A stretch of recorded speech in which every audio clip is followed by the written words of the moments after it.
भगवान तथागत गौतम बुद्ध जी, संत श्रोमणी सतगुरु रविदास जी, सतगुरु नामदेव जी, सतगुरु कबीर जी, सतगुरु नामदेव जी और विश्व रत्न बाबा साहब डॉक्टर भीमराव अंबेडकर जी, बहुजन समाज के नायक मान्यवर साहब कांशीराम जी, अज दे खास प्रजोजन के विच बैठे मंच से साढ़े रिस्पैक्टेड साथी, रिस्पैक्टेड सर सर्कल हैड जी, बंगा साहब, संधोआ साहब, SP ढंडा जी साढ़े पिंड तो ही ने, बड़ी खुशी होंगी है जो मिलते हैं, और भाटिया साहब जी और कुलविंदर सर जी और तमाम मेरे और साथी PNB के नाल साडा काफ़ी चंगा बर्ताव है। तो अज का दिन समुचे भारत के लिए बहुत अहम दिन है। क्यों अहम दिन है, इस विषय पे चर्चा करनी बनती है। अज उस महान पुरखे का जन्मदिन है जिस महान पुरखे नूं अमेरिका वर्गी कंट्री के राष्ट्रपति ने कहा कि अगर डॉक्टर अंबेडकर साडे देश के विच पैदा होंदा तो असीं नूं सूरज आ गए। बराक ओबामा ने यह शब्द बोले सी और तमाम उस आइकन के लिए महान व्यक्तियों ने जिहड़ी है वो शब्द बोले ने। भारत के एक प्रसिद्ध कम्युनिस्ट जिहड़े होए ने अर्थशास्त्री विद्वान ने, तुसीं शायद उन्होंने नाम सुनिया होवे, अमर्त्य सेन। उन्होंने कहा मैं ग्लोबलाइज गल करनी है, मैं पार्टिकुलर एक वर्ग के लिए मैसेज नहीं दिंदा, क्योंकि जिस पुरखे का जन्मदिन है उन्हें राष्ट्र के निर्माण के हित के अपना योगदान पाया है। तो इस करके जिहड़ी गल है वो अहमियत वाली वो है कि अमर्त्य सेन अपनी गल लिखता है कि कि अर्थशास्त्र के विच अगर मेरे कोई गुरु ने तो बाबा साहब डॉक्टर अंबेडकर। जोरदार ताड़ियां उस पुरखे के उस महान अर्थशास्त्री के लिए। पर साडे भारत के विच अज साडा दुखांत है कि एक मोनोपली जिहड़ी है वो चल रही है। बहुत सारे साथी बोल के गए, वैद जी ने भी बोलिया, सर हुणी भी बोलिया, पर कुछ गल्लां इदां दियां हुंदियां कि रेहड़ियां साडे ते थोपियां जांदियां जां साडे विच प्रैशराइज करके पेपर के थ्रू, बुक्स के थ्रू, अखबारां के थ्रू जां कह लो टैलीविजन के थ्रू साडे विच वाड़ दित्तियां जांदियां। बट की हो रहा, अज सानूं सोचण की लोड़ है कि साडे उस पुरखे नूं असीं कित्थे लेके जाना। अज का समा विचारां का समय है। जेकर असली हिस्टरी नूं खोजीए भी भारत का इतिहास की है, बाबा साहब अंबेडकर अपनी जिहड़ी स्टडी दे विच अपने रिसर्च पेपरां च लिखदे है कि कहंदे भारत का जिहड़ा इतिहास है वो दो विचारधारा की लड़ाई है। केड़ी लड़ाई है? एक है आश्रम संस्कृति, दूसरी है श्रम संस्कृति। आश्रम संस्कृति का मतलब होता बेलियां की संस्कृति, जिन्होंने असीं वैदिक संस्कृति कहने। करना कुछ नहीं, दूजियां नूं विचार देने हैं, अपने दीवे थले नहीं रह। उन्होंने असीं की कह सकते हैं सिंपल शब्द दे विच कि बेलड़ां की राजनीति निकम्मे लोगों का जिहड़ा हो विचारधारा। दूसरी है श्रम संस्कृति, मेहनती कामियां की संस्कृति। ये दो विचारधारा दे विच लड़ाई है, अज भी है, आने वाले समय भी रहनी है और पिछले साडे जिहड़ा लंघे गया उसदे विच भी सीगी। ये गौतम बुद्ध तो लैके मान्यवर साहब कांशीराम तक अज वर्तमान समय भी चल रही है। बाबा साहब अंबेडकर कहते कि लड़ाई इस देश दे विच सिर्फ ते सिर्फ विचारां दी है। और अज असीं मॉडर्न इंडिया दे विच बैठे हैं। अज का जमाना जिहड़ा मॉडर्न हो गया, जो असीं पिछलियां गल्लां करते हैं तो बहुत सारे साथी जिहड़े पढ़ लिख जाते हैं वो कहते हैं नहीं इतिहास बोली जाते समझ नहीं आ गया। लेकिन बाबा साहब अंबेडकर ने कहा जिहड़े लोग अपना इतिहास नहीं जानते वो लोग अपना इतिहास सिर्ज भी नहीं सकते। तो सानू इतिहास भी याद रखने की लोड़ है। गल विचारां की आई है। बाबा साहब अंबेडकर का महान वाक्या विचार परिवर्तन ही हर तरह के परिवर्तन का मूल कारण है। की कहते विचार परिवर्तन ही हर तरह के परिवर्तन का मूल आ। हुण फैसला असी करना, राजे असी विचारा ना बनना या हथियारा ना।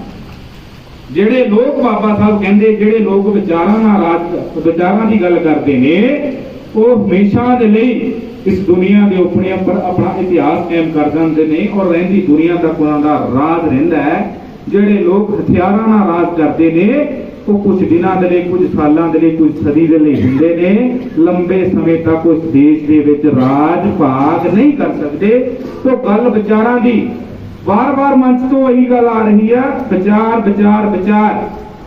ਬਾਬਾ ਸਾਹਿਬ ਅੰਬੇਡਕਰ ਨੇ ਕਿਹਾ ਐਜੂਕੇਸ਼ਨ ਦੀ ਵੀ ਗੱਲ ਚੱਲੇ, ਕੀ ਕਿਹਾ, ਵਿਦਿਆ ਸ਼ੇਰਨੀ ਦਾ ਦੁੱਧ ਹੈ, ਜੋ ਪੀਵੇਗਾ ਉਹ ਦਹਾੜੇਗਾ। ਬੈਸ ਸਰ ਬੋਲ ਕੇ ਗਏ, ਮੰਚ ਸੰਚਾਲਨ ਕਰ ਰਹੇ ਸਰ, ਉਹਨਾਂ ਨੇ ਵੀ ਵਾਰ-ਵਾਰ ਐਜੂਕੇਸ਼ਨ ਦੀ ਗੱਲ ਕੀਤੀ। ਬਹੁਤ ਸਾਰੇ ਜੋ ਸਾਡੇ ਆਫਿਸ ਦੇ ਵਿੱਚ ਅਫੀਸ਼ੀਅਲ ਵਰਕ ਦੇ ਵਿੱਚ ਜੋ ਦਿੱਕਤਾਂ ਆਉਂਦੀਆਂ ਉਹਨਾਂ ਦੇ ਉੱਤੇ ਗੱਲ ਚੱਲ ਰਹੀ ਹੈ।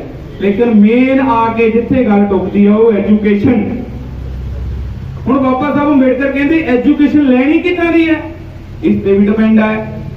ਐਜੂਕੇਸ਼ਨ ਕੀ ਅਸੀਂ ਕਲਾਸ 1 ਕਲਾਸ 2 ਕਰਕੇ ਗ੍ਰੈਜੂਏਸ਼ਨ ਕੀਤੀ, ਪੋਸਟ ਗ੍ਰੈਜੂਏਸ਼ਨ ਕੀਤੀ, PhD ਕੀਤੀ, ਹੋਰ ਅਸੀਂ ਅਨੇਕਾਂ ਟੈਕਨੀਕਲ ਐਜੂਕੇਸ਼ਨ ਲੈ ਲਏ, ਬੀਟੈਕ ਬਣ ਗਿਆ, ਐਮਟੈਕ ਬਣ ਗਿਆ, ਹੋਰ ਕਿੰਨੀਆਂ ਲੱਲਾ ਪੱਪਾ ਕਿੰਨੀਆਂ ਡਿਗਰੀਆਂ ਲੈ ਲਈਏ, ਲੇਕਿਨ ਉਹਨੂੰ ਬਾਬਾ ਸਾਹਿਬ ਅੰਬੇਡਕਰ ਕਹਿੰਦੇ ਮੈਂ ਐਜੂਕੇਟ ਨਹੀਂ ਮੰਨਦਾ। ਮੈਂ ਪਿੱਛੇ ਜੇ ਆਰਟੀਕਲ ਬਾਬਾ ਸਾਹਿਬ ਅੰਬੇਡਕਰ ਦਾ ਟ੍ਰਾਂਸਲੇਟ ਕੀਤਾ ਸੀ ਇੰਗਲਿਸ਼ ਤੋਂ ਪੰਜਾਬੀ ਦੇ ਵਿੱਚ। ਉਹ ਆਰਟੀਕਲ ਸੀ ਹਿੰਦੂ ਭਾਰਤ ਦੇ ਬਿਮਾਰ ਲੋਕ ਹਨ।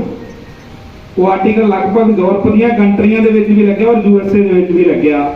ਉਹ ਆਰਟੀਕਲ, ਉਸ ਆਰਟੀਕਲ ਦਾ ਸਿਰਲੇਖ ਸੀ ਹਿੰਦੂ ਭਾਰਤ ਦੇ ਜਿਹੜੇ ਗੁਲਾਮ ਬਿਮਾਰ ਲੋਕ ਹਨ। ਉਹਦੇ ਵਿੱਚ ਉਹ ਦੱਸਦੇ ਆ ਵੀ ਐਜੂਕੇਸ਼ਨ ਲੈਣੀ ਕਿੱਦਾਂ ਦੀ ਹੈ।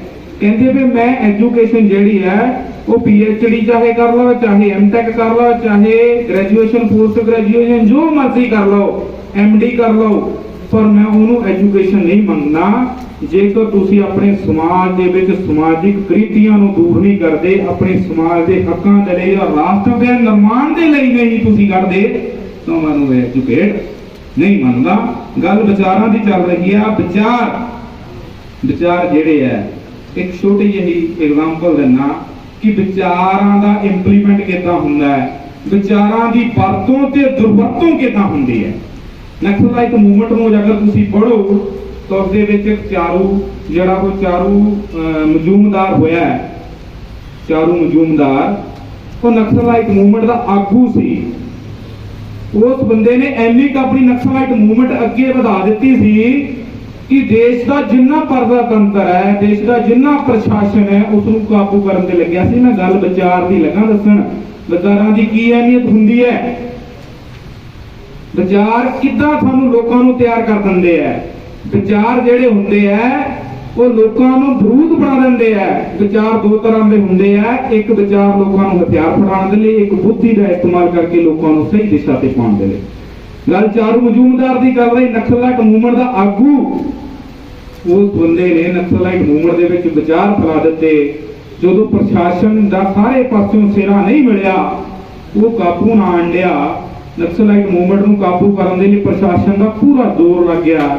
ਚਾਰੇ ਪਾਸੇ ਜਾ ਰਹੇ ਆ, ਦੇਖ ਰਹੇ ਆ, ਉਹ ਕਾਬੂ ਨਹੀਂ ਆ ਰਿਹਾ। ਐਂਡ ਦੇ ਵਿੱਚ ਉਹ ਆਪਣੇ ਪੁਰਾਣੇ ਘਰ ਦੇ ਵਿੱਚ ਚਾਰੂ ਮਜੂਮਦਾਰ 80-90 ਸਾਲ 올ਡ ਏਜ ਬੈੱਡ ਤੇ ਬੈਠਾ, ਵੈਂਟੀਲੇਟਰ ਤੇ ਲਗਾਇਆ, ਆਕਸੀਜਨ ਲੱਗੀ, ਉਹ ਆ ਡ੍ਰਿਪ ਲਗਾਇਆ। ਵਿਚਾਰਾਂ ਦੀ ਐਵੇਂ ਤਾਂ ਲੱਗਾ ਦੱਸਣਾ ਕੀ ਹੈ। ਡ੍ਰਿਪ ਲਗਾਇਆ, ਵੈਂਟੀਲੇਟਰ ਤੇ ਹੈ, ਚੱਲ ਰਿਹਾ ਆ, ਫਿਜ਼ੀਕਲੀ ਐਕਟੀਵਿਟੀ ਕੋਈ ਨਹੀਂ ਹੋ ਰਹੀ। ਜਦੋਂ ਪੁਰਾਣੀ ਘਰ ਪਹੁੰਚੇ, ਦੇਖਿਆ ਪ੍ਰਸ਼ਾਸਨ ਨੇ ਕਿ ਯਾਰ ਇਹ ਚਾਰੂ ਮਜੂਮਦਾਰ ਇਹਨੇ ਐਡੀ ਵੱਡੀ ਮੂਵਮੈਂਟ ਖੜੀ ਕਰ ਦਿੱਤੀ, ਪਰ ਇਸ ਬੰਦਾ ਤਾਂ ਫਿਜ਼ੀਕਲੀ ਡੈਡ ਹੈ, 95-90% ਡੈਡ ਹੈ, ਲੇਕਿਨ ਮੂਵਮੈਂਟ ਕਿੱਦਾਂ ਦੇਸ਼ ਦੇ ਵਿੱਚ ਚੱਲ ਰਹੀ ਹੈ। ਇਹ ਪੜ੍ਹਨੇ ਵਾਲੀ ਗੱਲ ਹੈ ਔਰ ਸੋਚਣੇ ਵਾਲੀ ਗੱਲ ਹੈ। ਉਸ ਬੰਦੇ ਨੂੰ ਜਦੋਂ ਪੁੱਛਿਆ ਜਾਂਦਾ, ਹਿਫਾਜ਼ਤ ਦੇ ਵਿੱਚ ਲੈ ਲੈਂਦਾ ਪ੍ਰਸ਼ਾਸਨ, ਠੀਕ ਹੋਣ ਤੋਂ ਬਾਅਦ ਪੁੱਛਿਆ ਜਾਂਦਾ ਹੈ ਕਿ ਮੈਨੂੰ ਇਹ ਦੱਸੋ ਵੀ ਮੂਵਮੈਂਟ ਕਿੱਦਾਂ ਚੱਲਦੀ ਹੈ। ਉਹ ਕਹਿੰਦਾ ਮੇਰੀ ਮੂਵਮੈਂਟ ਵਿਚਾਰਾਂ ਦੀ ਮੂਵਮੈਂਟ ਹੈ, ਮੇਰੀ ਮੂਵਮੈਂਟ ਵਿਅਕਤੀ ਵਿਸ਼ੇਸ਼ ਦੀ ਮੂਵਮੈਂਟ ਨਹੀਂ ਹੈ। ਜੇਕਰ ਮੈਂ ਮਰ ਵੀ ਗਿਆ ਤਾਂ ਮੇਰੇ ਅਨੁਯਾਈ ਇੰਨੇ ਕਿ ਨੇ ਉਹ ਲੰਬੇ ਸਮੇਂ ਤੱਕ ਇਸ ਮੂਵਮੈਂਟ ਨੂੰ ਚਲਾ ਸਕਦੇ ਹੈ। ਕਿਉਂ? ਕਿਉਂਕਿ ਮੈਂ ਉਹਨਾਂ ਨੂੰ ਵਿਚਾਰਾਂ ਦੀ ਮੂਵਮੈਂਟ ਦਿੱਤੀ ਹੈ, ਹਥਿਆਰਾਂ ਦੀ ਨਹੀਂ। ਸੋ ਬਾਬਾ ਸਾਹਿਬ ਅੰਬੇਡਕਰ ਨੇ ਵੀ ਕਿਹਾ ਕਿ ਸਾਨੂੰ ਅੱਜ ਦੇ ਸਮੇਂ ਦੇ ਵਿੱਚ ਵਿਚਾਰਾਂ ਦੀ ਲੜਾਈ ਲੜਨੀ ਚਾਹੀਦੀ ਹੈ, ਨਾ ਕਿ ਹਥਿਆਰਾਂ ਦੀ। ਨੌਜਵਾਨ ਆ, ਮੈਂ ਵੀ ਨੌਜਵਾਨਾਂ 'ਚ ਜੋਸ਼ ਹੁੰਦਾ ਹੈ, लेकिन जोश के नाल जदों असीं होश खो बैठते हैं तो प्रशासन साडा जिहड़ा वो गलत इस्तेमाल करता है, उहदियां एग्जाम्पलां देश दे विच बहुत ने। तो इस करके वो गलत विचार सी, लेकिन चारू मधूम जिहड़ा वो गलत विचार नूं अपने लोकां 'च लागू करवा सकदा है, तां किसी ऐसे पुरखे दा असीं सही विचार लागू नहीं कर सकते। ये साडे ते है कि उस विचार नूं असीं किदां अगे फैलाना। उस विचार नूं फैलाउण दे लई बाबा साहब अंबेडकर ने कहा कि मैनू ईमानदार और निष्ठावान कार्यकर्ता की जरूरत है। किसी पत्रकार पूछता है कि थानू मूवमेंट चलाने लिए किदां दे व्यक्ति चाहिए है, तो कहते मैनू ईमानदार और निष्ठावान कार्यकर्ता की जरूरत है। बाबा साहब अंबेडकर कहते निष्ठा होवे, ईमानदारी निष्ठा होवे या ना होवे, लेकिन वो बंदा मेरे कार्यकर्ता ईमानदार होना चाहिए। पत्रकार कहता निष्ठा, कहता निष्ठा मैं सिखा देंगा, ईमानदारी किसी को सिखाई नहीं जाती, वो बंदे दे अपने अंदर होंदी है। इस करके सानू जिहड़ा वो जिहड़ा ईमानदार और निष्ठावान कार्यकर्ता की जरूरत है। मैं सलाम है, सल्यूट है कि तुसी हर साल इहो जिहे फंक्शन ऑर्गेनाइज करते हो, बिचन वाले भी करते रहते हो। तो गल जिहड़ी आ सानू ये अपनाउण की जरूरत है। जेकर असीं अपनाने हैं तो साडा आने वाले समय दे विच राज जिहड़ा राज राजनीतिक राज नहीं, राज सांस्कृतिक जिहड़ी गल हुण चली है भी कल्चर बनाना, कल्चर क्रिएट किदां करना है, कल्चर किदां लेके आना अपने देश दे विच। ਇਹਦੀ एग्जाम्पल होर है, इस देश की जो हिस्टरी नूं पढ़ो तो उसदे विच दो महान जिहड़े आ वो व्यक्तियों का नाम हिस्टरी च पढ़िया जाता है, वो है फाहियान ते ह्यूनसोंग। जो उसकी हिस्टरी नूं पढ़ो तो पढ़ के बंदा कंबदा है कि असीं अज कित्थे खड़े हैं। जो हिस्टरी नूं पढ़ते हैं तो अपने आप ना एनालिसिस करो, अपने समाज ना एनालिसिस करो, असीं कित्थे खड़े हैं। पाटिया साहब वो ह्यूनसोंग की जो हिस्टरी पढ़ो, ਉਹਦੀ ਰੈਫਰੈਂਸ ਉਹਦੀ मैं किताब ਦੀ ਦਿੰਦਾ, national book trust depot Delhi, ਉਹਨੇ किताब ਉਹਦੀ ਆਟੋਬਾਇਓਗ੍ਰਾਫੀ ਉਹਨਾਂ ਦੀ ਉਹ ਛਾਪੀ ਹੈ। मेरी बेनती है प्लीज वो लैके जरूर पढ़ियो, हर व्यक्ति ਨੂੰ पढ़नी चाहिए आ। ह्यूनसोंग ਤੇ फाहियान ਜਿਹੜਾ ਸਾਡੇ देश ਦੇ ਵਿੱਚ 13 साल रहा और ह्यूनसोंग 17 साल रहा। फाहियान ਜਦੋਂ ਸਾਡੇ देश ਦੇ ਵਿੱਚੋਂ ਚੱਲਿਆ वापस चीन ਨੂੰ, ਇੱਥੇ ਸਾਡੇ ਆਇਆ, ਉਹਨੇ ਆ ਕੇ ਇੱਥੇ ਕਲਚਰ ਦੇ ਉੱਤੇ ਸਮਾਜਿਕ ਤੇ ਹਿਸਟੋਰੀਅਲ ਸਾਰੀਆਂ ਜਿਹੜੀਆਂ ਗਤੀਆਂ ਵਿਧੀਆਂ ਉਹ ਸਾਡਾ ਉਹਨੇ ਨੋਟ ਕੀਤੀਆਂ। ਉਹਨੇ ਉਹ ਹਿਸਟਰੀ ਇਕੱਠੀ ਕੀਤੀ, ਰਿਸਰਚ ਪੇਪਰ ਤਿਆਰ ਕੀਤੇ। ਉਸ ਦੇ ਵਿੱਚ ਉਹ ਲਿਖਦੇ ਆ ਕਿ ਜਦੋਂ ਫਾਹੀਆਨ ਚੱਲਿਆ ਤਾਂ ਉਸਨੇ ਸੈਂਕੜਿਆਂ ਦੀ ਤਾਦਾਦ ਦੇ ਵਿੱਚ ਕਿਤਾਬਾਂ ਦੇ ਭਰੇ ਬਕਸੇ ਲੈ ਕੇ ਸ਼ਿਪ ਦੇ ਵਿੱਚ ਸਵਾਰ ਹੋ ਕੇ ਚਾਈਨਾ ਨੂੰ ਚਲਾ ਗਿਆ। ਪੁਰਾਣੇ ਸਮੇਂ ਦੀ ਗੱਲ ਹੈ, ਜਦੋਂ ਸ਼ਿਪ ਦੇ ਵਿੱਚ ਜਾਂਦਾ ਸੀ ਤਾਂ ਰਾਸਤੇ ਦੇ ਵਿੱਚ ਸਮੁੰਦਰ 'ਚ ਤੂਫਾਨ ਆ ਗਿਆ। ਤੂਫਾਨ ਆ ਗਿਆ, ਸ਼ਿਪ ਨੂੰ ਚਲਾਉਣ ਵਾਲਾ ਪਾਇਲਟ ਕਹਿੰਦਾ ਕਿ ਇਸ ਅਗਰ ਸ਼ਿਪ ਦੇ ਵਿੱਚ ਵਿਅਕਤੀਆਂ ਨੂੰ ਬਚਾਉਣਾ ਤਾਂ ਸ਼ਿਪ ਦੇ ਵਿੱਚ ਜਿਹੜਾ ਓਵਰਲੋਡ ਮਾਲ ਹੈ ਉਹਨੂੰ ਸ਼ਿਪ ਬਾਹਰ ਸਿੱਟਣਾ ਪਏਗਾ। ਜੇਕਰ ਓਵਰਲੋਡ ਮਾਲ ਅਸੀਂ ਨਹੀਂ ਬਾਹਰ ਸਿੱਟਦੇ ਤਾਂ ਸ਼ਿਪ ਵੀ ਡੁੱਬੇਗਾ, ਸਾਰੇ ਡੁੱਬਣਗੇ, ਯਾਤਰੀਆਂ ਨੂੰ ਮੈਂ ਦੂਸਰੀ ਕਿਨਾਰੇ ਤੇ ਨਹੀਂ ਲਾ ਸਕਦਾ। ਧਿਆਨ ਨਾਲ ਬੜੀ ਗੰਭੀਰ ਗੱਲ ਹੈ। ਸ਼ਿਪ ਜਾਂਦਾ ਹੈ, ਆਕੇ ਉਹਨਾਂ ਦਾ ਪਾਇਲਟ ਕਹਿੰਦਾ ਕਿ ਸਮਾਨ ਬਾਹਰ ਸਿੱਟ ਦਿਓ। ਸੈਂਕੜਿਆਂ ਤਾਦਾਦ ਦੇ ਵਿੱਚ ਫਾਹੀਆਨ ਦੇ ਰਿਸਰਚ ਪੇਪਰ ਬਕਸੇ ਕਿਤਾਬਾਂ ਆ ਉਹਦੇ ਵਿੱਚ, ਲੇਕਿਨ ਫਾਹੀਆਨ ਦੇ ਨਾਲ 3 ਉਹਦੇ ਚੇਲੇ ਸੀ। ਚੇਲੇ ਉਹਨਾਂ ਦੇ ਨਾਲ ਉਹਦੇ ਫਾਲੋਅਰ ਸੀ ਜਿਹੜੇ ਨਾਲ ਸੀ ਫਾਹੀਆਨ ਦੇ। ਜਦੋਂ ਫਾਹੀਆਨ ਨੇ ਕਿਹਾ ਕਿ ਮੇਰੀਆਂ ਆ ਬਕਸੇ ਸਿੱਟ ਦਿਓ, ਆਪਾਂ ਵਾਪਸ ਚੱਲਦੇ ਹਾਂ। ਇਮਤਿਹਾਨ ਦੀ ਘੜੀ अपने चेलियां की पारखू करने के लिए उन्हें यह गल कही, लेकिन उस फाहियान दे चेले कहते गुरु जी साडा ये 13 साल का इतिहास मेहनत ना इकट्ठा किया हुआ रिसर्च पेपर है, समान नहीं सिटना, असीं 3 जने समुद्र च छाल मार देंगे। उन्होंने 3 ने समुद्र च छाल मारी, उस बक्सियां दे भरे जिन्ने संदूक सी उन्होंने फाहियान अपने वापस चाइना च लै गया और चाइना च जाके उत्थे चाइनी भाषा च उन्हें ट्रांसलेशन करके बुद्धिज्म सारा जिहड़ा पूरे वर्ल्ड दे विच उत्थे फाहियान ने फैलाया कि यह बेचारा दी अहमियत। अज सोच के देख लो कि असीं कित्थे खड़े। जेकर असीं अपने पुरखियां दा इतिहास नूं नहीं पढ़ांगे, सानूं दस्सण वाला कोई नहीं आना। कॉलेजा यूनिवर्सिटियां च मैं जाना, बहुत सारे मैं कॉलेजा यूनिवर्सिटियां च ईवन बड़िया प्रोग्रामां च जाना है, बट असी एजुकेशन तो ले ली, बीइंग इंजीनियर हो गए, बीइंग पीएचडी हो गए, लेकिन पीएचडी होने का कोई फायदा नहीं है जेकर तुसी अपने पुरखियां का इतिहास ना अपने लोगों को दस सके। फाहियां दे वांग सानू तैयार होना पैना। ये हुंदी है विचारां दी अहमियत। साडे पुरखे ने यही गल कही है, विचार जेड़े है उही परिवर्तन है, उही परिवर्तन का मूल कारण है।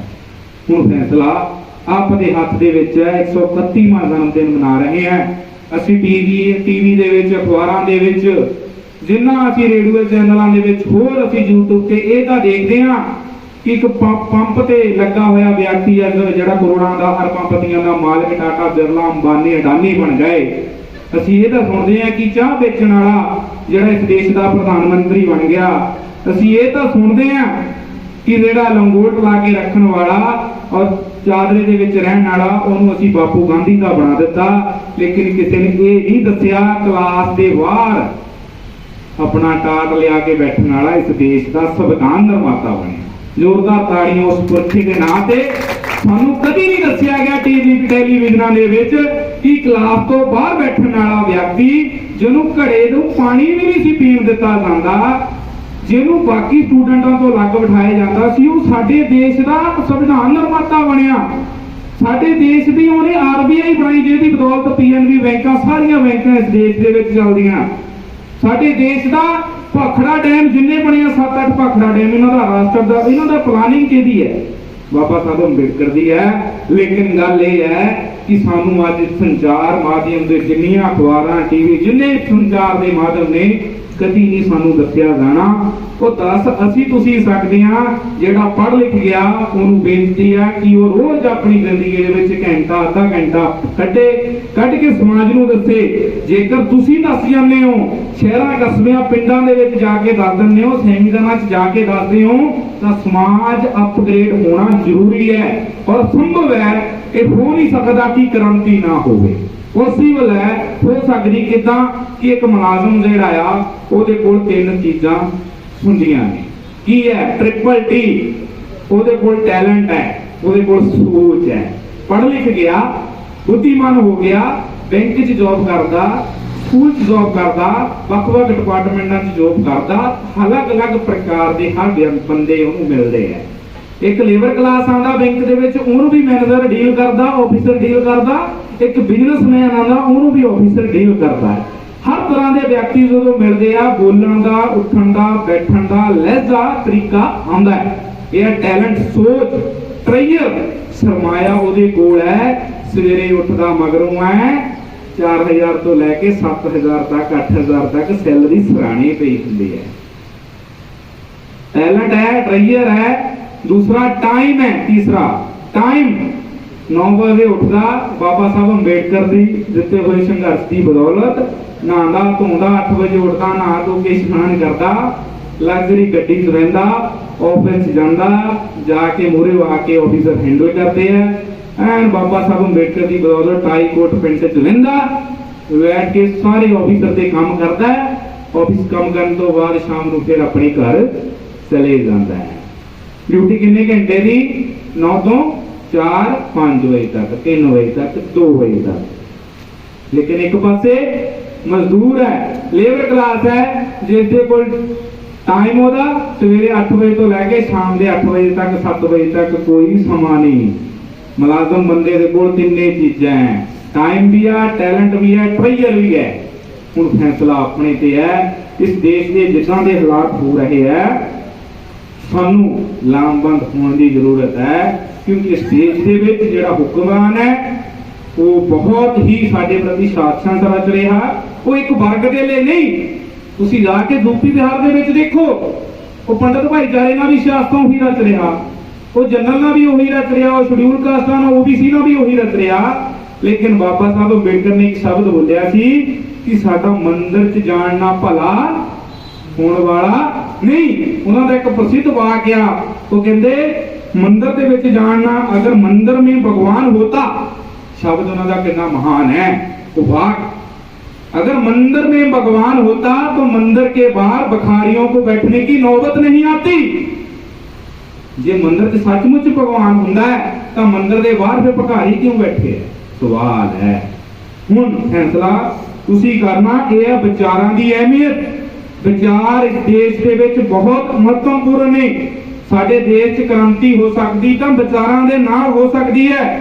बाबा साहब अंबेडकर नूं उन्हां दा लाइब्रेरियन सी देवी दयाल जिहड़ा लाइब्रेरियन सी, उन्हां ने गल कीती कि डॉक्टर अंबेडकर साहब मैनूं इह तां दसो कि तुसीं जीवन दे विच सुखी रहण दे तरीके की है। क्योंकि देवी दयाल देख रहा सी कि डॉक्टर बाबा साहब अंबेडकर पिछले 9 साल तो अकले रह रहे सी अपनी राजगृह कोठी दे विच। 26 अलीपुर रोड ते कोठी सी जिन्हों हुण भारत सरकार ने म्यूजियम का रूप दिता है। कदे जाके आया करो। अज जून महीने दी छुट्टियां आ, जिन्नियां भी छुट्टियां आउंदियां ना इदां दे स्थान घूमने चाहिए। बाबा साहब अंबेडकर नूं देवी दयाल पुछदा, बाबा साहब तुसीं कल्ले 9 महीने जिहड़ा सालां तो इस कोठी दे विच रह रहे हो, पर मैनूं इह तां दसो कि तुहाडा सुखी रहण दा तरीका की है? बाबा साहब अंबेडकर ने कहा कि ज्ञान हमेशा प्राप्त करना है।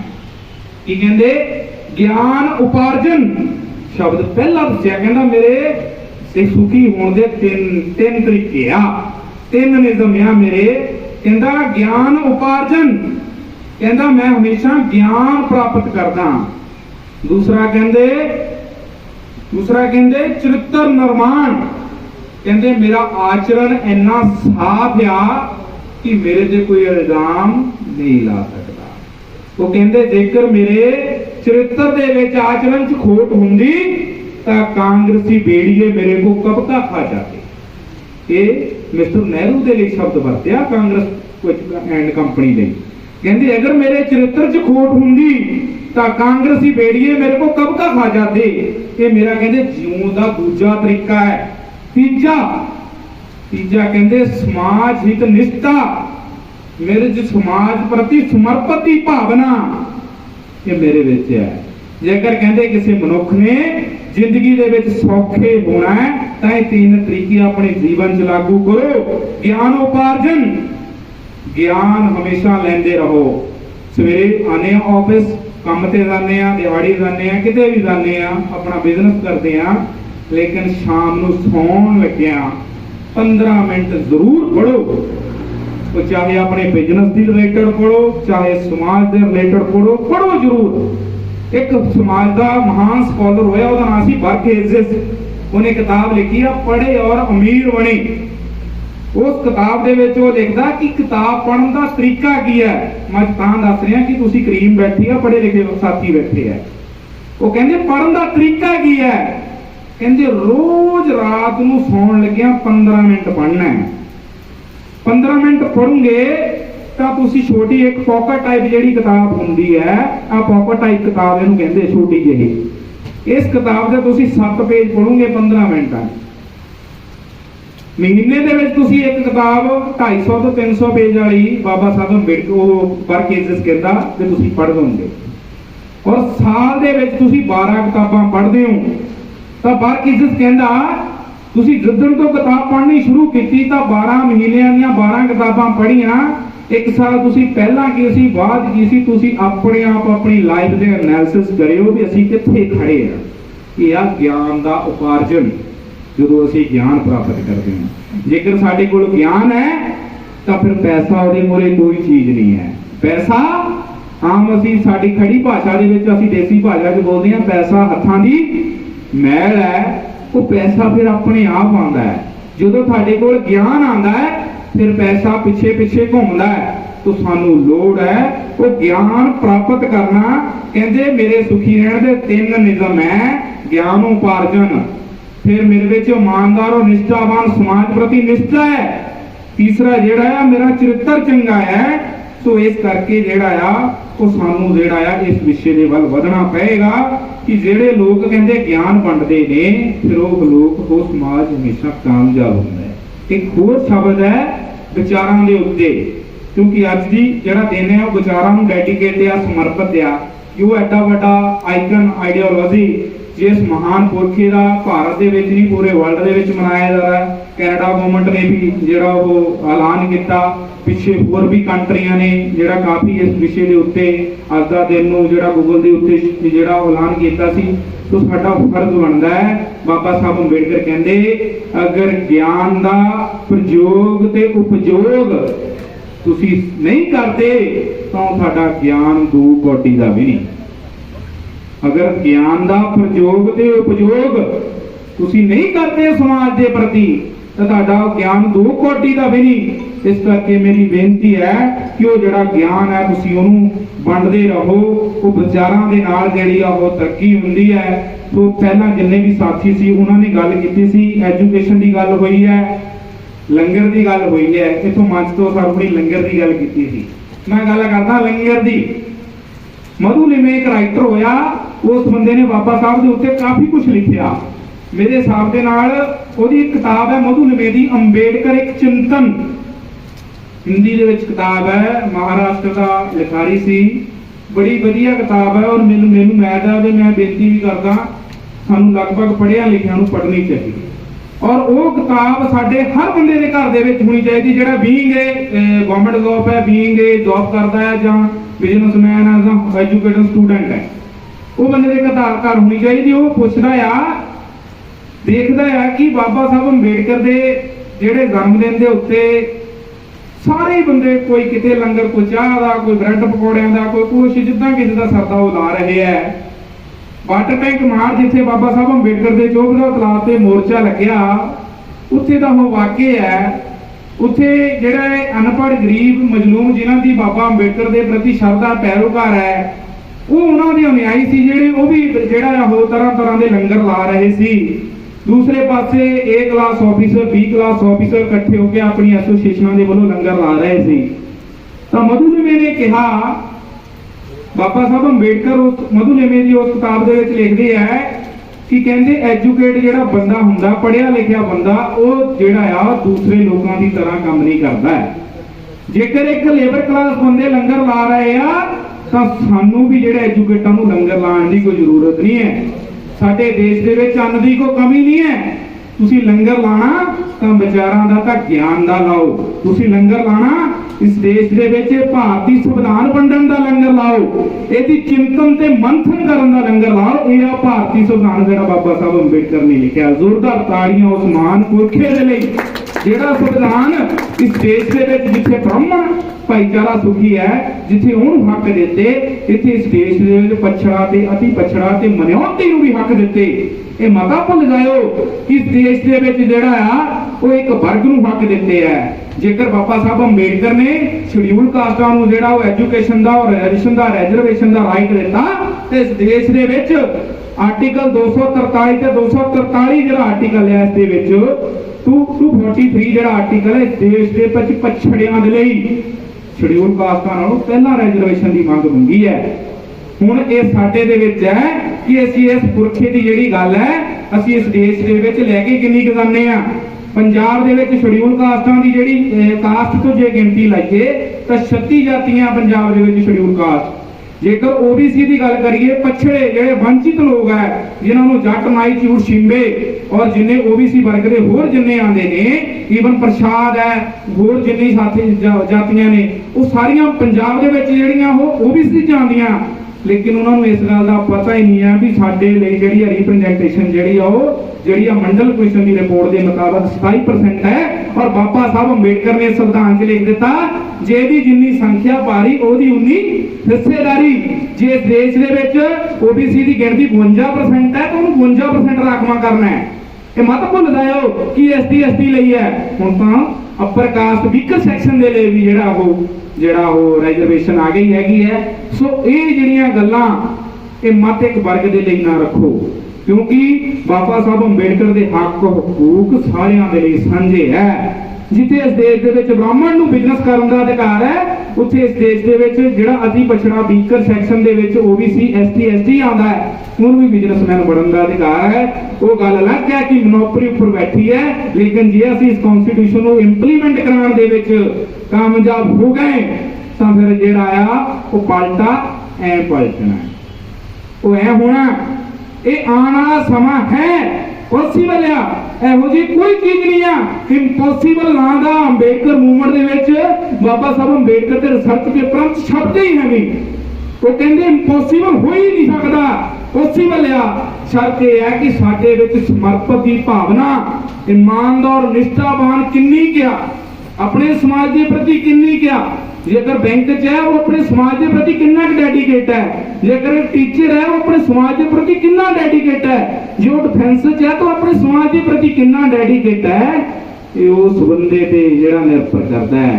तो इस करके साडी जेड़ी ये गल नूं जरूर अपने विच लैके आओ कि जेड़े लंगर लगाने पढ़िया लिखिया लोगों नूं लंगर किहड़े लाने चाहिए आ, उस विषय ते चिंतन करन दी लोड़ है। मेरे कॉलेज तो टीचर भी आए ने, मैं धन्नवाद करदा, मैं इन्हां दा स्टूडेंट रहा इन्हां दे कॉलेज दे विच, बेशक मेरा डिपार्टमेंट अलग सी लेकिन मैनूं खुशी है कि आए। इसे तरह होर भी ਵੱਖ-ਵੱਖ ਅਦਾਰਿਆਂ ਦੇ ਵਿੱਚ ਜਾਣਾ ਚਾਹੀਦਾ। मैं रियात वाला कॉलेज ਦੇ ਵਿੱਚ ਵੀ ਜਿਹੜਾ ਉਹ स्टूडेंट ਦੇ थ्रू ਜਿਹੜਾ ਲੱਗਾ ਆ ਵੀ कुछ ना कुछ होवे। ਵੱਡੀਆਂ यूनिवर्सिटियां 'ਚ बाबा साहब अंबेडकर ਦਾ ਇਹ ਸਮਾਰੋਹ ਮਨਾਇਆ ਜਾਏ, मात्र फोटो अगे फुल श्रद्धांजलि दे के उन्होंने नारे ला के पैरोकार ना बनिए। प्रैक्टिकली अपने जीवन दे विच और समाज दे विच आउटपुट दिसनी चाहिए है। जो विचारां दी आउटपुट दिखदी है तो फिर जिहड़ी है वो आंदी आ क्रांति। एक होर एग्जांपल दे देना जे कहूं तां विचारां दी, क्योंकि मेरी पढ़न दी जिहड़ी रुचि है, मैं मात्र अपने भारत का इतिहास पढ़ के खुश नहीं है, मैं भारत का इतिहास पढ़न के नाल नाल ग्लोबलाइज इतिहास नूं पढ़न जा रहा। ਉਹਦੀ एक एग्जांपल होर ਦਿੱਤੀ कि विचारां नाल क्रांति किद्दां हुंदी। फ्रांस के साइंटिस्टां ने ये सोचा कि विचारां नाल बंदा मरदा किद्दां है ते विचारां नाल बंदा अमर किद्दां हुंदा, विचारां नाल बुद्धिमान किद्दां बनदा, विचारां नाल रेवोल्यूशन किद्दां आंदा है। उस दे उत्ते काम सी। फ्रांस दे विच फ्रांस दी हाई कोर्ट ने एक डिसीजन दिता कि एक बंदा सी जेड़ा ओनू फांसी हो गई। गल बड़ी गंभीरता नाल सुनियो कि विचारां दी अहमियत की हुंदी है। फ्रांस दे विच हाई कोर्ट ने ऑर्डर दे दिता कि इस बंदे नू जेड़ा फांसी दे दी जावे। जदों अखबार दे विच आ गया कि फलाने बंदे नू इन्नी तरीक नू फांसी हो रही है, तां फ्रांस दे विग्यानियां ने हाई कोर्ट नू एप्लीकेशन मूव कीती, लेके एप्लीकेशन भेजी कि इस बंदे नू सानू प्रैक्टिकल करन दे लई दिता जावे, उस बंदे दी डेथ तां होनी है। मैं विचारां दी अहमियत लगा दस्सण की हुंदी है। हाई कोर्ट मन गई, कहंदे तुसीं इस ते प्रैक्टिकल करो क्योंकि उस बंदे नू फांसी तां देनी सी। जदों उस बंदे नू लिआंदा गया तां जदों उस बंदे नू दस्सिया गया कि तैनू असीं तेरे विच खून दीयां 4 बोतलां कड्ढणीआं। विचारां दी अहमियत की हुंदी है, नोट करियो। तेरे विचों 4 बोतलां कहंदे खून दीयां कड्ढणीआं। जदों तेरी पहली बोतल खून दी कट्टांगे ते तैनूं शरीर नूं पसीना आना। विचारां दी अहमियत की है। उस मुलजम नूं दस्सिया गया, डराया गया किदां तेरे शरीर चों 4 बोतलां कहंदी खून दीयां कड्ढणीआं। वो कड्ढणीआं जदों तेरे शरीर चों पहली बोतल निकलणीआं, तैनूं पसीना आना, तैनूं तरेइयां आणीआं। पसीना आएगा। जदों दूजी बोतल कटांगे तां तेरे शरीर से कमजोरी पै जानी है। जदों तीजी बोतल कटांगे तां तेरे अखां दे मोहरे नेरा आ जाएगा। उस मुलजम नूं कहा गया विचारां दी क्रांति किदां हुंदी है, विचारां नूं किदां लोकां 'च सही ढंग नाल ते गलत ढंग नाल लागू कीता जांदा है। वो एग्जांपल है जदों कहंदे तीजी बोतल कड्ढणी आ तेरे अखां मोहरे नेरा आना, जदों चौथी बोतल कड्ढणी आ तेरियां इंद्रियां सारियां सौ जाणियां ते तेरी डेथ हो जानी है। ये विचारां दी उन्होंने लियाया गया, साइंटिस्ट अंदर लैब च लै गए, अखां ते पट्टी बन्नती, पट्टी बन के नाल जिहड़ी आ ओह खून दी खाली थैली रख दित्ती। उस स्टैंड दे उत्ते पानी दी भरी हुई बोतल दे विच थल्लों शेक करके डिट्टे दे विच कैप दे विच टिप टिप खून दी आवाज जिद्दां पानी दी डिगदी आ ओह चालू कर दित्ती। जदों कीती ओनू बैड ते पाया, पहली बोतल कट्टी नहीं, मात्र अखां दे पट्टी बन्नी है, खून नहीं कड्ढना शुरू किया। अखां दे बन्नी पट्टी, बैड ते लम्मा पाता। जदों लम्मा पाया पसीना आना शुरू हो गया। विचार कितना लियाते जाते अमल च, पसीना आना शुरू हो गया। कुछ समय बाद बोतल का आवाज दी कि दूसरी बोतल लगन लगी है। बोतल की आवाज दी, बोतल चेंज नहीं की। बोतल की आवाज दी, बोतल चेंज नहीं की। उस बंदे नूं कमजोरी आनी शुरू हो गई। यह विचारां दी। फिर तीजी बोतल कड्ढण लग्या ते दसदा भी हुण तेरी तीजी बोतल लगी आ कड्ढण। तीजी बोतल कड्ढण लग्या तां ओहदे जिहड़े हथ पैर सुन्न होने शुरू हो गए। सुन्न हो गया। बोतल कड्ढी नहीं, एक भी बोतल नहीं कड्ढी, एक बूंद नहीं कड्ढी। जो चौथी बोतल कड्ढनी शुरू की, आवाज दी भी हुण चौथी बोतल तक शुरू हो गई। तो बंदे शुरू होने सारे ही चंद मोमेंटां दे बाद बंदा ठंडा पैना शुरू हो गया, बंदे की डेथ हो गई। यह विचार जेकर विचारां नूं ਅਸੀਂ ਗਲਤ ਢੰਗ ਨਾਲ ਲਾਗੂ ਕਰ ਸਕਦੇ ਹਾਂ ਤੇ ਇਸ ਪੁਰਖੇ ਦੇ ਵਿਚਾਰ ਹੈ ਜਿਹੜੇ ਵਿਚਾਰ ਪਰਿਵਰਤਨ ਹੀ ਹਰ ਤਰ੍ਹਾਂ ਦੇ ਪਰਿਵਰਤਨ ਦਾ ਮੂਲ ਕਾਰਨ ਹੈ, ਤਾਂ ਅਸੀਂ ਇਸ ਦੇਸ਼ ਦੇ ਵਿੱਚ ਕਿਉਂ ਨਹੀਂ ਲਾਗੂ ਕਰ ਸਕਦੇ। ਵਿਚਾਰ ਜਿਹੜੇ ਹੈ ਬੇਸ਼ੱਕ ਵਿਚਾਰਾਂ ਨੂੰ ਟਾਈਮ ਲੱਗਦਾ ਹੈ। ਇਹ ਲਾਈਵ ਐਗਜ਼ਾਮਪਲ ਹੈ ਫਰਾਂਸ ਦੀ, ਨਹੀਂ ਤਾਂ ਉੱਥੇ ਦੇ ਜਿਹੜੇ ਸੱਚ ਪੇਪਰ ਕੱਢ ਕੇ ਪੜੋ। ਇਸ ਵਿਸ਼ੇ ਦੇ ਸਾਨੂੰ ਸਟੱਡੀ ਕਰਨ ਦੀ ਲੋੜ ਹੈ। ਮਾਤਰ ਅੱਜ ਦੇਸ਼ ਦੇ ਵਿੱਚ ਹਾਲਾ ਲਾਲਾ ਹੂਲਾ ਲਾਲਾ ਕਰਨਾ ਕੁਝ ਨਹੀਂ ਹੋਣਾ, ਨਾਰੇ ਲਾਉਣ ਦੇ ਨਾਲ ਕੁਝ ਨਹੀਂ ਬਣਨਾ। ਵਿਚਾਰਾਂ ਦੀ ਅਹਿਮੀਅਤ ਕਰਨੀ ਬਹੁਤ ਜ਼ਰੂਰੀ ਹੈ। ਸੋ ਇਹ ਹੈ ਅੱਜ ਦਾ ਵਿਚਾਰਾਂ ਦੀ ਅਹਿਮੀਅਤ, ਅੱਜ ਦੇ ਵਿਚਾਰਾਂ ਦਾ ਡੈਡੀਕੇਸ਼ਨ ਇਸ ਮਹਾਨ ਪੁਰਖੇ ਲਈ, ਜਿਸ ਮਹਾਨ ਪੁਰਖੇ ਨੇ ਇੰਨਾ ਵੱਡਾ ਕਾਰਜ ਕੀਤਾ। ਵੈਦ ਸਾਹਿਬ ਆਏ ਸੀ, ਐਸ ਕਰਨਾ ਰਾਜੂ ਜੀ ਦੀ ਗੱਲ ਕੀਤੀ ਕਿ ਉਹਨਾਂ ਨੇ ਪੰਜਾਬ ਦੇ ਵਿੱਚ ਬਾਬਾ ਸਾਹਿਬ ਅੰਬੇਡਕਰ ਦੀ ਫੋਟੋ ਲਾਉਣ ਦੀ ਗੱਲ ਕੀਤੀ। ਲੇਕਿਨ ਮੈਂ ਦੱਸਣਾ ਚਾਹਨਾ ਹੈ कि असीं पिंड वाड़ियां कलां एसपी सर शायद तुसीं उस प्रोग्राम ते पता नहीं आए सी कि नहीं। एस करना राजू जी, SR लद्दड़ जी, होर chief court law of justice Rajinder ji और साथी असीं बुलाए सी ਜਿਹੜੇ ਇੰਟੈਕਚੁਅਲ ਪਰਸਨ ਨੇ। ਜਦੋਂ ਅਸੀਂ ਉਹਨਾਂ ਨੂੰ ਬੁਲਾਇਆ, ਐਸ ਕਰਨਾ ਰਾਜੂ ਜੀ ਦਾ ਉਦੋਂ ਪੇਪਰ ਸੀ, LLB ਕਰ ਰਹੇ ਸੀ ਉਸ ਟਾਈਮ ਤੇ 2017 ਦੀ ਗੱਲ ਹੈ, 17 ਦਸੰਬਰ 2017 ਪਿੰਡ ਵਾੜੀਆਂ ਕਲਾਂ ਅਸੀਂ ਬਾਬਾ ਸਾਹਿਬ ਅੰਬੇਡਕਰ ਦਾ ਸਟੈਚੂ ਦਾ ਜਿਹੜਾ ਓਪਨਿੰਗ ਸੈਰਾਮਨੀ ਸੀ ਉਹ ਆ ਨਹੀਂ ਸਕੇ। ਲੇਕਿਨ ਉਹਨਾਂ ਨੇ ਸਾਡਾ ਪੇਪਰ ਪਾਉਣ ਤੋਂ ਬਾਅਦ ਪ੍ਰੋਗਰਾਮ ਸਾਰਾ ਦੇਖਿਆ। ਉਹ ਜਿਹੜਾ ਪ੍ਰੋਗਰਾਮ ਸੀ ਉਹਦੀ ਜਿਹੜੀ ਆ ਉਹ ਸਾਰੀ ਜਦੋਂ ਵੀਡੀਓ ਦੇਖੀ ਗਈ, ਸਾਰੀਆਂ ਉਹਨਾਂ ਨੇ ਐਕਟੀਵਿਟੀਜ਼ ਦੇਖੀਆਂ, ਤਾਂ ਮੈਨੂੰ ਫੋਨ ਆਇਆ, ਕਹਿੰਦੇ ਅਮਨਦੀਪ ਜੀ ਜਿੱਦਣ ਤੁਸੀਂ ਆਣਾ ਆ ਮੇਰੇ ਕੋਲ ਜ਼ਰੂਰ ਮੈਨੂੰ ਬਾਬਾ ਸਾਹਿਬ ਅੰਬੇਡਕਰ ਦੀ ਫੋਟੋ ਲਿਆ ਕੇ ਦਿਓ। ਅਸੀਂ ਉਹ ਫੋਟੋ ਜਿਹੜੀ ਅੱਜ ਵੀ ਤੁਸੀਂ ਜਦੋਂ ਐਸ ਕਰਨਾ ਰਾਜੂ ਜੀ ਦੇ ਦਫ਼ਤਰ, ਜਦੋਂ ਇਲੈਕਸ਼ਨ ਕਮਿਸ਼ਨ ਦਾ 17 ਸੈਕਟਰ ਦੇ ਵਿੱਚ ਦਫ਼ਤਰ ਹੈ ਤੇ ਮਾਰਕੀਟ ਦੇ ਉੱਪਰਲੇ ਪਾਸੇ ਜਦੋਂ ਜਾਓ ਤਾਂ ਉਹਨਾਂ ਦੀ ਜਿਹੜੀ ਚੇਅਰ ਆ ਉਹਦੇ ਵਿੱਚ ਸਾਡੇ ਪਿੰਡ ਦੀ ਸਰ ਫੋਟੋ ਲੱਗੀ ਹੋਵਾ। ਸੋ ਇਹ ਜਿਹੜੇ ਉਪਰਾਲੇ ਆ, ਇਹ ਉਪਰਾਲੇ ਸਾਨੂੰ ਕਰਨੇ ਪੈਣੇ ਆ। ਜ਼ਰੂਰੀ ਨਹੀਂ ਹੈ ਕਿ ਇੱਕ ਇੰਜੀਨੀਅਰ ਹੋਣ ਦੇ ਨਾਂ ਤੇ ਹਾਈ ਕਲਾਸ ਐਜੂਕੇਸ਼ਨ ਜਿਹੜੇ ਆ ਆਫੀਸਰ ਆ ਉਹਨਾਂ ਨੂੰ ਮਿਲ ਨਹੀਂ ਸਕਦਾ। ਅਸੀਂ ਜਦੋਂ ਵੀ ਜਾਈਏ ਸਪੈਸ਼ਲ ਮਿਲ ਕੇ ਆਈਦਾ, ਔਰ ਉਹਨਾਂ ਦੇ ਵੱਡੇ ਉਪਰਾਲੇ ਆ ਤਾਂ ਸਾਨੂੰ ਸਾਰਿਆਂ ਨੂੰ ਮਿਲ ਕੇ ਕਰਨੇ ਪੈਣਗੇ। ਇਹ ਮਾਤਰ ਇੱਕ ਦਿਨ ਦੇ ਵਿੱਚ ਹੀ ਇਹ ਗੱਲ ਨਹੀਂ ਨਿਕਲ ਕੇ ਆ ਗਈ ਕਿ ਪੰਜਾਬ ਸਰਕਾਰ ਬਾਬਾ ਸਾਹਿਬ ਅੰਬੇਡਕਰ ਦੀਆਂ ਫੋਟੋਆਂ ਲਾਵੇ। ਮਾਨਯੋਗ ਭਾਟੀਆ ਸਾਹਿਬ ਇਹਨਾਂ ਦੀ ਐਸੋਸੀਏਸ਼ਨ ਦੇ ਵੱਲੋਂ PNB ਬੈਂਕਾਂ ਦੇ ਵਿੱਚ ਇਹ ਉਪਰਾਲਾ ਕੀਤਾ ਗਿਆ, ਔਰ ਈਵਨ ਇਹਨਾਂ ਨੇ ਜਿਹੜੀ ਉਹ ਕਨਸਟੀਟਿਊਸ਼ਨ ਦੀ ਇਹ ਪ੍ਰੀਐਂਬਲ ਹੈ ਜਿਹੜੀ ਇਹਨਾਂ ਦੀ ਪ੍ਰਸਤਾਵਨਾ ਸੀਗੀ ਉਹ ਵੀ ਲਵਾਈ। ਬਹੁਤ ਵਧੀਆ ਗੱਲ ਹੈ। ਦੂਸਰੇ ਪਾਸੇ ਇੱਕ ਹੋਰ ਇਹਨਾਂ ਨੇ ਉਪਰਾਲਾ ਵਧੀਆ ਕੀਤਾ ਸੀ। ਦੂਸਰਾ ਜਿਹੜਾ ਉਹ ਇੰਡੀਅਨ ਕਨਸਟੀਟਿਊਸ਼ਨ ਜਿਹੜੇ ਆ ਉਹ ਮੈਨੇਜਰ ਜਿੰਨੇ ਵੀ ਸੀਗੇ ਕਾਫੀ ਸਾਥੀਆਂ ਨੂੰ ਦਿੱਤੇ, ਔਰ ਇਸ ਗੱਲ ਦਾ ਮੈਂ ਬੜੀ ਸ਼ਲਾਘਾ ਕਰਦਾ। ਬੜਾ ਕੁਝ ਸਰ ਉਹਨਾਂ ਤੋਂ ਸਿੱਖੀਦਾ, ਅੱਜ ਵੀ ਆਏ ਬੜਾ ਕੁਝ ਸਿੱਖਿਆ। ਤੇ ਇਸ ਮੂਵਮੈਂਟ ਨੂੰ ਅੱਗੇ ਵਧਾਉਣ ਦੀ ਲੋੜ ਹੈ, ਕੜੀ ਨਾਲ ਕੜੀ ਬਣ ਕੇ ਚੱਲਣ ਦੀ ਲੋੜ ਹੈ। ਜਿੰਨੇ ਵੀ ਹੋ ਸਕਦਾ, ਜਿੰਨੇ ਵੀ ਗਵਰਨਮੈਂਟ ਸੈਕਟਰ ਦੇ ਜਿੰਨੇ ਵੀ ਮੁਲਾਜ਼ਮ ਨੇ, ਸੋ ਮੇਰੀ ਇਹਨਾਂ ਨੂੰ ਸਾਰਿਆਂ ਨੂੰ ਹੰਬਲ ਰਿਕੁਐਸਟ ਹੈ ਕਿ ਜੇ ਤੁਸੀਂ ਪਿੰਡ 'ਚ ਸ਼ਹਿਰ 'ਚ ਰਹਿੰਦੇ ਹੋ, ਘੱਟੋ ਘੱਟ ਉੱਥੇ ਇੰਨੇ 15 20 25 50 100 500 ਜਿੰਨਾ ਵੀ ਸਾਡੇ ਵਿੱਚ ਐਫਰਟਸ ਹੋ ਸਕਦੇ ਆ, ਘੱਟੋ ਘੱਟ ਇਸ ਪੁਰਖੀ ਦਾ ਜਿਹੜਾ ਜਨਮ ਦਿਨ ਹੈ ਉਹ ਵਿਚਾਰਾਂ ਨੂੰ ਡੈਡੀਕੇਟ ਰੱਖ ਕੇ ਕੀਤਾ ਜਾਵੇ। ਜੇਕਰ ਕਰ ਜਾਂਦੇ ਆ ਤੇ ਇਸ ਦੇਸ਼ ਦੇ ਵਿੱਚ ਪਰਿਵਰਤਨ ਸੰਭਵ ਹੈ। ਸੋ ਇੰਨੀਆਂ ਗੱਲਾਂ ਨਾਲ ਬਾਣੀ ਨੂੰ ਬਰਾਮ ਦਿੰਨਾ। ਧੰਨਵਾਦ। ਵਾਹਿਗੁਰੂ ਜੀ ਕਾ ਖਾਲਸਾ, ਵਾਹਿਗੁਰੂ ਜੀ ਕੀ ਫਤਿਹ। ਜੈ ਭੀਮ, ਜੈ ਭਾਰਤ, ਨਮੋ ਬੁੱਧਾਏ।